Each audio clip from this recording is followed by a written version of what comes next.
Assalamu alaikum. Yawwa to shi kamar za ka shiga nan ne sai ka taba new group. Gashi nan yana sacin. To a group din ana so a sa Abdullahi Abubakar Aminu Shehu. Gashi nan dai gashi nan suwaye gashi nan dai azama kai wannan cire shi. Yawwa sai ka anta su. To da ka danna masoya annabi kenan sai ka kundumo hoton da kake so in gallery.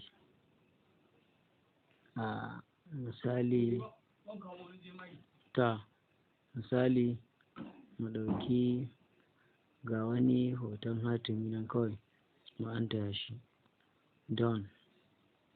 Yawwa mun yi ga group description nan ga group permission.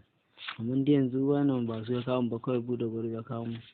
Amma za ka iya sanya description yadda da mutum da ka tura link mutum zai ga bayanan da ka yi. Sai mu tafi kai tsaye mai creating group. Shikenan an yi creating ɗin group. Yanzu in ka shiga za ka ga muna da mutane 6 a ciki. To nan za ka shiga ka gani kadai ne admin, sai ka shiga nan. In ka shiga to nan zai baka dama ka tura link na wannan group ka gan shi. Yawwa to yadda za ka yi shi nan zai baka dama ka tura link.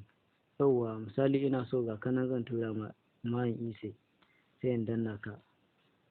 Yawwa kai tsaye link din zai taho a group ɗinka. Gashi nan masoya annabi.